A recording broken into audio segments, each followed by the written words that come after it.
Hi folks, today we're going to work on factoring polynomial expressions, and as you can see here in green, factoring is basically the undoing of the distributive property or the undoing of foiling. So if we take a look right here with 3x squared plus 9, if we have to factor that, basically you can just take a look at the 3 and the 9.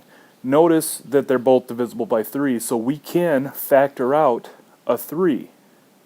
And then what's left inside the parentheses, 3 times what would give us 3x squared, and the answer to that would be x squared. Plus 3 times what would give us 9, and the answer to that would be 3. So there it is, it's factored. It's the undoing of distributive property. Now, what we're going to be doing is factoring the polynomials, or more specifically the quadratic equations, and here you have basically just a list of rules that you can use to help you with the factoring.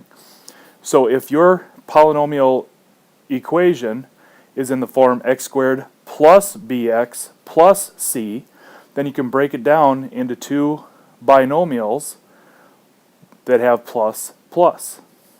If you have minus plus, then your binomials will have minus minus. If you have plus minus, then your binomials will also be plus minus. Or you could put them as minus plus. It doesn't really matter because in the end it's multiplying. And the same type of thing here, when we have minus minus, we can have plus minus or minus plus, just like we had over here. Now, one special consideration is the difference of two squares, where we have something like x squared minus c squared.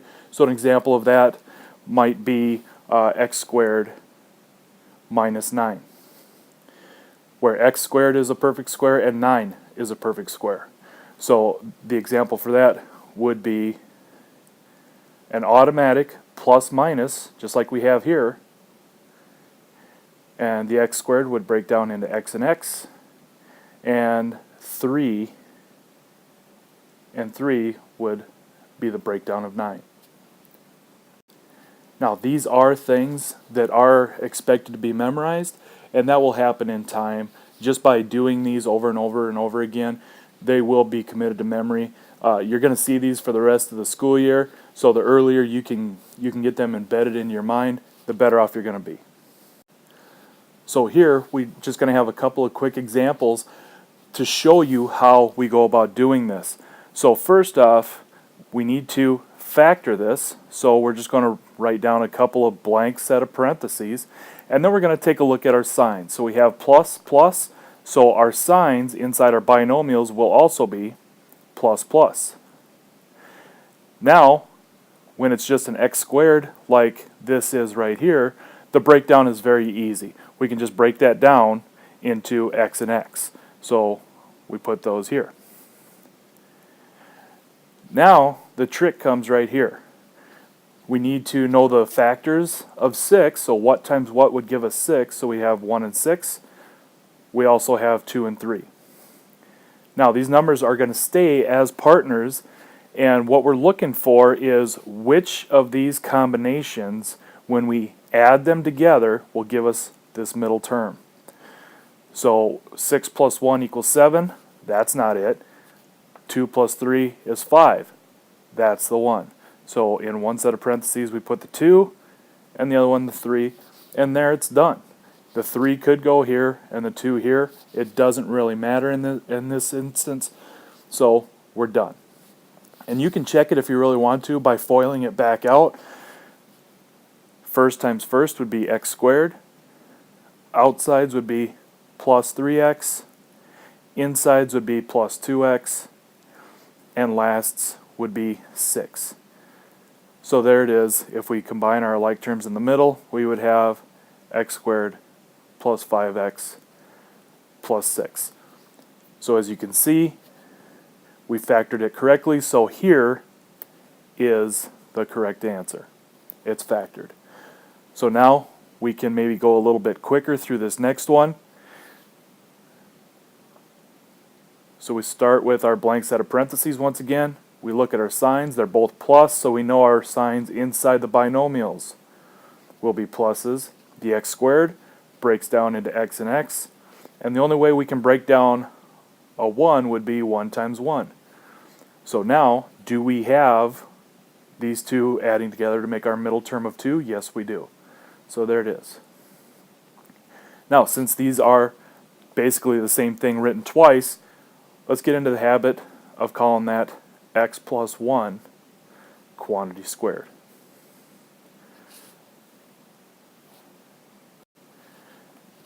Now here's some examples where we have minus plus.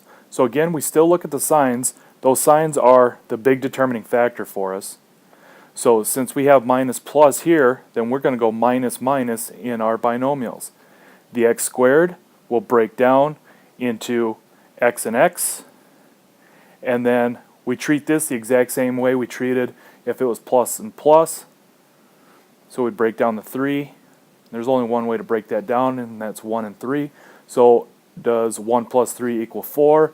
Yes, it does. So negative 1 and negative 3 would give us negative 4. And there, that's done. Here, we're looking at the same type of situation. We're factoring, so we can open up two empty sets of parentheses. We have signs of minus plus. So in our binomials, we will have minus minus. Now we break down our x squared. So that's very simple, x and x. And then the 16, that's going to have a lot of factors. So we'll have 1 and 16, 2 and 8, 4 and 4. So which set, because we have the same signs here, which set would give us this middle term of 8? 4 and 4 add up to 8. So therefore, negative 4 and negative 4 would add up to negative 8. So again, here we have the same thing in both sets of parentheses. So let's get into the habit of writing that as x minus 4 quantity squared. And there it is factored out. Here we have to do a little more thinking, because when we go to factor these out, notice we have minus minus in our quadratic expression. So that's going to give us a plus minus, or if you prefer, a minus plus in your binomials. The x squared still breaks down very simple as x and x. And then the 3 only has one set of factors, would be 1 and 3. So now we need to pay attention to our signs that are in the binomials. Notice our middle term is a negative 2. So basically we're looking at which one would give us a difference of negative 2. Would it be positive 1 minus 3 or positive 3 minus 1? And the answer to that is positive 1 minus 3. So there we have it factored out. Now, like I said, we could do it as minus plus down here. Your process doesn't really change. So we'd have x and x, and our factors of 3 would be 1 and 3. And to get that middle term of negative 2, we would have to go a negative 3 with a positive 1. So either way you do it is fine. I will do it the first way as this. That's just the way I customarily do it. You can choose which way you prefer.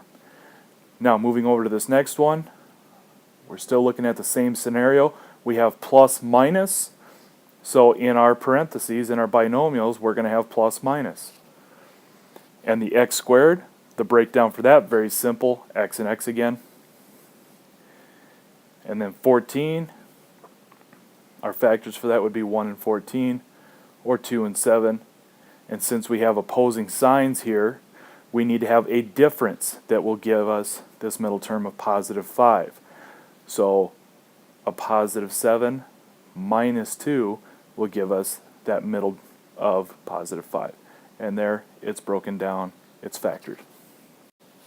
Here we have the last set, and this is difference of two squares. Now you need to listen to that, what it says, difference of two squares. Difference meaning there's a minus sign in it. Alright, this does not work if this is a plus sign. That would be sum of two squares. This is difference of two squares. So difference of two squares automatically breaks down into plus minus or minus plus. The x squared, again, very simple breakdown. That's x and x. Now, with the 36 being difference of two squares, the square root of 36 is 6. There, it's done. Now, just to kind of show you what happened in there, if we were to FOIL this thing back out, first times first would be x squared, outsides would be minus 6x, insides would be plus 6x, and lasts would be negative 36.